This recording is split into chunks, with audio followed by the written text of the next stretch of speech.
আল্লাহ পাক আজকে আপনাকে হয়তো 1 কোটি টাকা দিয়েছেন, কালকে আল্লাহ না করুক 1000 টাকার জন্য মানুষের কাছে হাত পাততে বাধ্য করতে পারেন আল্লাহ পাক। এমনও কিন্তু দিন আসতে পারে, দিন সবার সবসময় সমান থাকে না।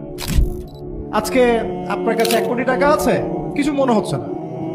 কালকে কে জানে, আল্লাহ না করুক, যে 1000 টাকা কারো কাছে চাইতে হচ্ছে, 1000 টাকার জন্য ঠকে গেছেন, হতে পারে না?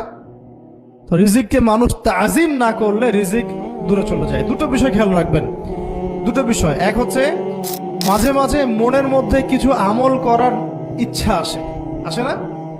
মনে হলো যে আচ্ছা একটু 10টা আয়াত পড়ি, মনে আসে না? মাঝে মাঝে এমন মনে হয় না? ওই সময় এই যে মনের মধ্যে যে এই ইরাদাটা জাগ্রত হওয়া, এটাকে আমরা বলি ওয়ারিদ। অন্য ভাষায় আপনি বলতে পারেন মেহমান। কি বলতে পারেন?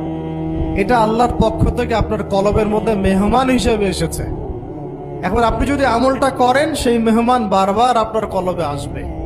যদি আপনি ওই সময় আমলটা না করেন, মেহমান চলে যাবে। মেহমান অসম্মানিত হলে পরে আর আসবে না। একইভাবে রিজিক আল্লাহ পাক দিয়েছেন, এর তাজিম যদি করতে পারেন রিজিক বেশি আসবে।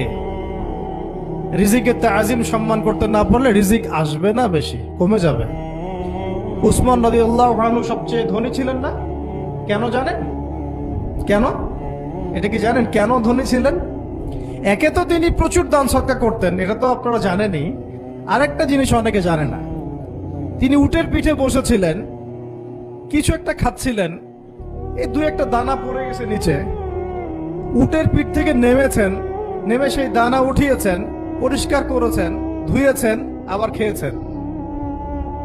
তার এই 2-4টা দানার কোনো কিন্তু মানে পরোয়া না করলেও চলে, তার প্রচুর অর্থ সম্পদ আছে।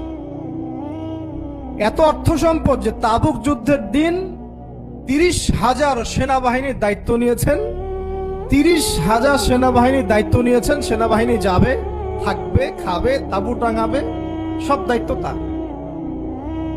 30,000 সেনাবাহিনীর দায়িত্ব নেওয়া কি চারটাখানি কথা?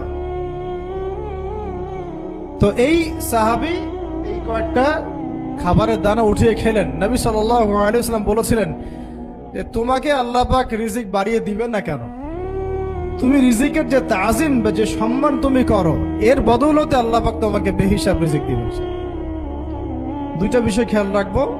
আমলের মেহমান হৃদয়ের মধ্যে আসলে তাকে ফিরায় না দেওয়া, তাহলে সেই মেহমান কিন্তু আর আসবে না। মেহমানকে মূল্যায়ন করলে মেহমান বারবার আসবে। আর রিজিকের তাজিম না করলে রিজিক কিন্তু আপনার ঘরে বেশি বেশি আসবে। এমনি তো হারামের যুগ, এমনি সুদের যুগ, এমনি ঘুষের যুগ। অলমোস্ট এভরি ফ্যামিলি সুদখোর এখন, অলমোস্ট এভরি ফ্যামিলি।